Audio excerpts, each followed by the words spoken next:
Hello, everybody. 大家好，区块链的同志们好，我是欧阳墨，私募资本的创始人。Welcome, everybody. My name is Omer Ozden. I'm the founder and chairman of Rocktree Capital, and I welcome everybody here today to this edition of RockTree OG Talks Series. And today we have a very special end of the year RockTree OG Talks episode where we bring the smartest minds in crypto from all over the world to deliver the cutting edge thoughts. We learned our investment method from GenFund, Jenga, Jijin, to really focus on top founders for their performance, their integrity, their ability to execute their projects. And I'm very happy to bring three excellent leaders in crypto infrastructure here today. We will be talking to them, and we have invested in all three of these projects. And I will be discussing RockTree's investment thesis, how we look at these three projects in the infrastructure space, where we think they're going, and that we see these projects, we believe, will have a geometric growth in the upcoming bull run.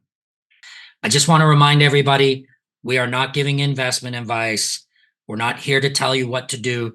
We are just talking about how RockTree looks at these and all of these three projects we've already invested into. So 4 years ago, in 2020, RockTree also invested into the Graph, which is a middleware investment, GRT. You can see on the left of the slide, we were in the private sale, and eventually there were other private sales and a public sale, which was approximately 300 million. And you can see what happened to the project in 2020, later in 2020, 2021, 2022. This is the comp that we see for Covalent, and this is the trajectory that we see for Covalent. Covalent is trading at around 230 million FDV market cap. We've placed that in the yellow dot here of where it is in comparison.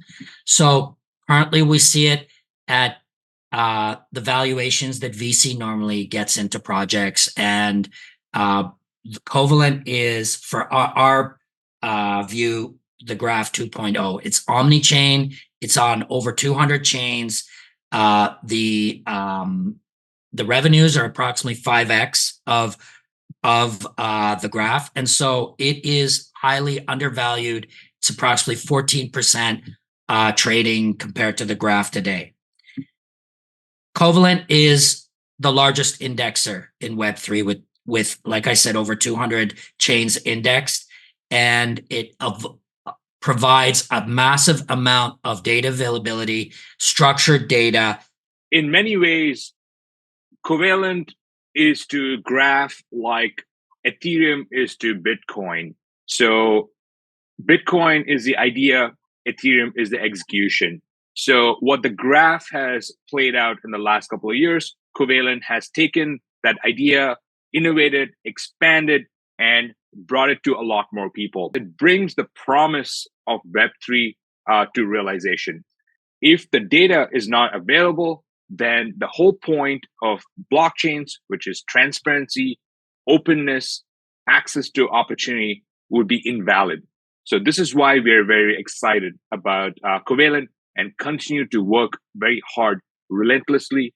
I think our performance in the execution speaks for itself, with over 200 chains, with thousands of applications across all fields in Web3. This space is very important for Web3. Many of the listeners, many of the audience might not know, but at one time, the internet was also separated. Web 1 was also separated, just like we have in Web3, different blockchains, some tribalism. We had, decades ago, CERN, Stanford, ARPANET, so forth, and it was all brought together. And that is absolutely an inevitability for Web3. It's happening today.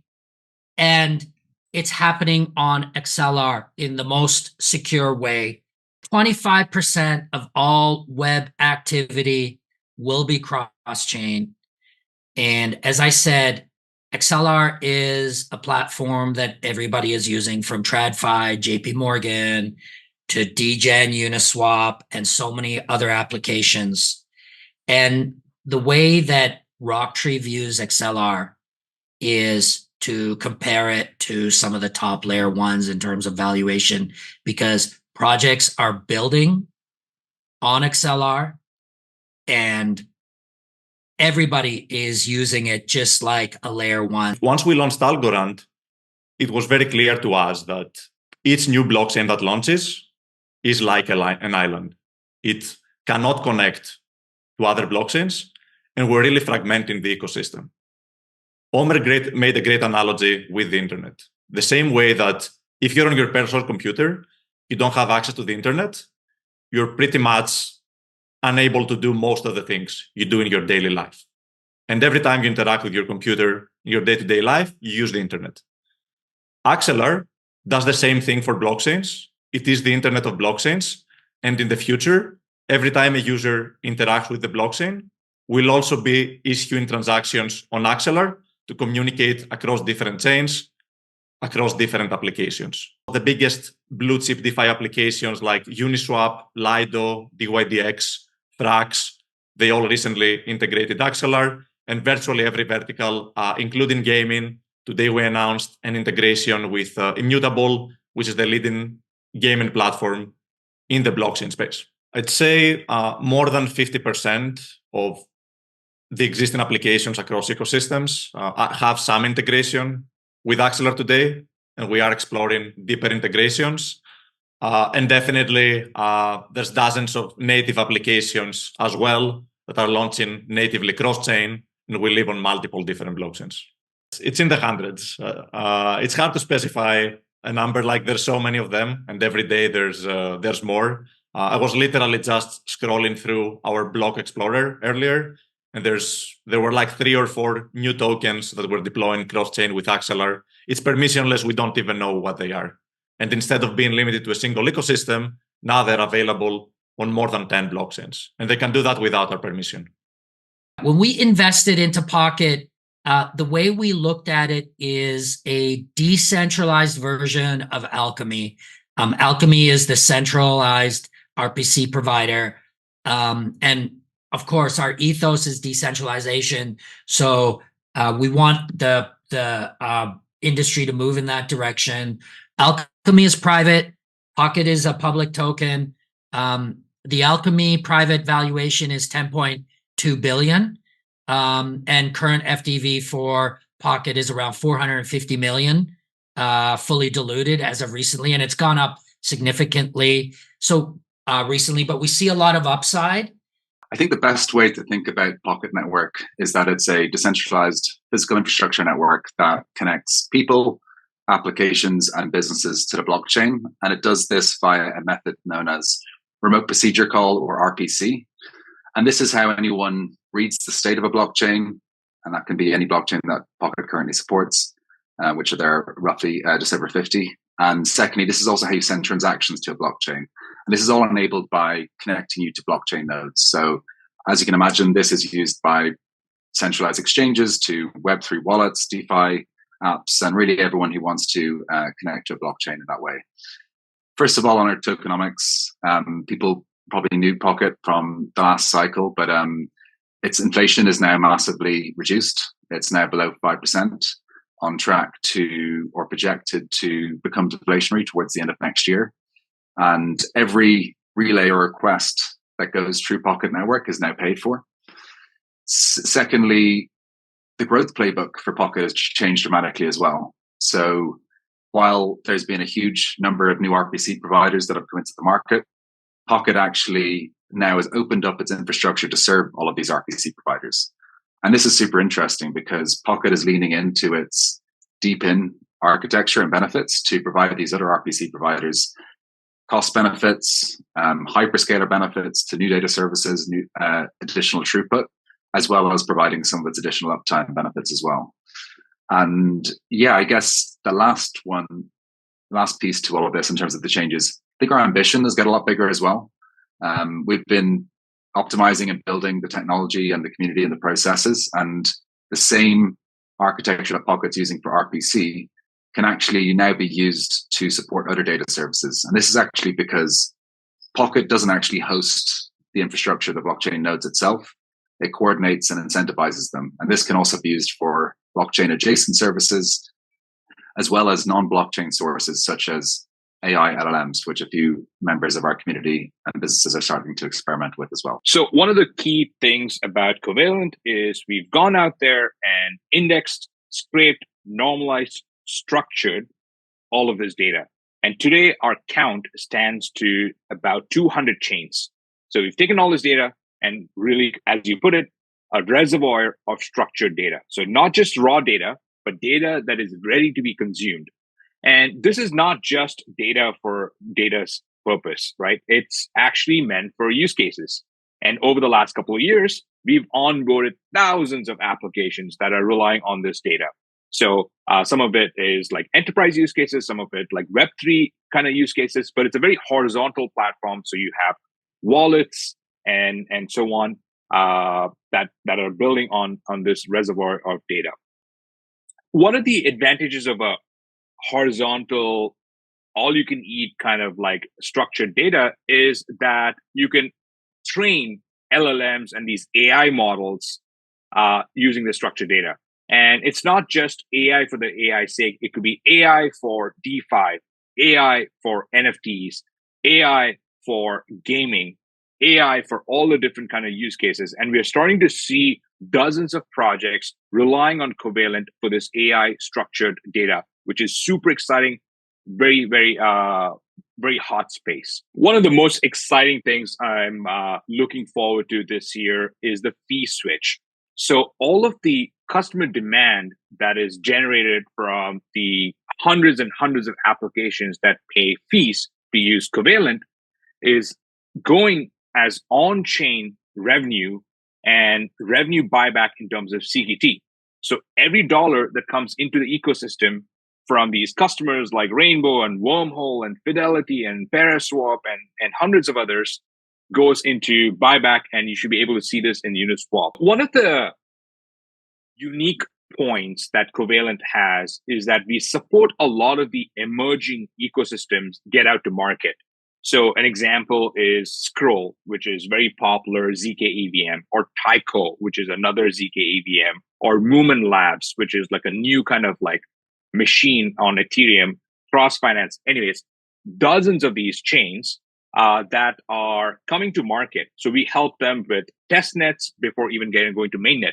So what we're looking to partner with this is still in the process, is get access to their essentially private tokens to the true believers of CKT. It's a great way to bootstrap the Scroll and the Tyco and the Movement communities by essentially token marriage with the CKT token holders. First, let me focus on the security, which is the first question that people ask me when I present Axelar to them, and is the reason why all those applications are built in with Axelar versus many of the competitors. As a lot of you are aware of, over the past 2 years in the crypto space, the biggest hacks were on cross-chain technology and in particular bridges. Bridges are centralized structures, typically some centralized entity or the founder. If you all remember the recent incident with the multi-chain situation where a lot of funds were lost, typically some centralized entity holds all the funds in a centralized wallet. The user sends the funds to this entity. The entity gives you the funds on the other side, and it's a black hole. You don't know what happens. And virtually every bridge that was around 2 years ago that took this approach has been hacked today. So with Axelar, we took a very different approach. We do solve the bridging problem, but we are not a bridge. So what is Axelar, and why is it so much better than the previous solutions? Axelar, it's itself based on blockchain technology. It is a blockchain that connects blockchains. when you connect different chains with the Axelar technology, instead of depending on a centralized intermediary, you depend on a fully decentralized validator set of 75 validators. On top of Axelar's technology, there's multiple teams like Squid, Kashmir Labs, Interswap that are all building bridges. Because remember, Axelar is a cross-chain platform. You can build all kinds of cross-chain applications on top, but itself is not a bridge. It's just a secure, decentralized infrastructure that can power bridges. It is the only fully open source solution, which is a critical piece for security in the blockchain space. It utilizes hub and spoke architecture, meaning when you connect a new chain to the Axelar blockchain, it gets access to the whole ecosystem of blockchains. This makes it more secure than point-to-point connections, which virtually every competing solution utilizes, but it also makes it much more scalable. Because when you connect a new chain, you have to do one connection versus if you have 50 chains with a competitor, you will have to do 50 different connections. So Axelar has a massive advantage in terms of how much it can scale and adopt to a multi-chain world. Third, Axelar is the only decentralized solution in the space. It has an order of magnitude more validators than any other cross-chain solutions, and definitely more validators than all the other cross-chain solutions combined. Is the largest validator set in the space. Axelar solves the bridging problem, but it's not a bridge. It's a programmable interoperability layer, meaning that every single application in the space can also deploy part of its code base on the Axelar blockchain and access users from everywhere. And similar to the internet, where a big chunk of all computer transactions are through the internet, we expect at least 25% of all transactions to be cross-chain and submit a message on the Axelar blockchain itself. We have the biggest blue chip applications, including Lido, Uniswap, DYDX. Enterprise players like JP Morgan and Microsoft have been utilizing the technology. All of the biggest wallets, all of the biggest real-world asset providers, they all have integrated part of their code base on Axelar to make their technology available to all the users. That's why Axelar has the potential to be a much more valuable piece of infrastructure in the space than any single layer 1 or layer 2 that is live today. First is, I think people are really starting to realize the power and potential value of decentralized physical infrastructure networks and DPINs in terms of the cost and scale benefits they can provide, and ultimately the value they can drive in the real world in a way that simply isn't possible without using a blockchain. And Pocket was one of the early leaders in DPIN, the first decentralized RPC, launching in the summer of 2020, and close to 700 billion requests since then for over 50 different chains. And the beauty of this is because Pocket doesn't actually run the underlying infrastructure itself, it can very easily and quickly basically spin up the incentives to coordinate access to these new data services, which will hopefully help with the massive proliferation of new chains and rollups. But of course, the blockchain adjacent services and even the really exciting new non-blockchain potential data services such as AI LLMs. The two key takeaways there are every request is paid. And as we onboard more of these gateways, these API businesses, they bring more demand. They're able to serve new customer types. So that keeps that flywheel turning of more and more demand for the network, which will mean more and more Pocket being burned. And with more requests, we expect to see more nodes being staked for these different types of data services.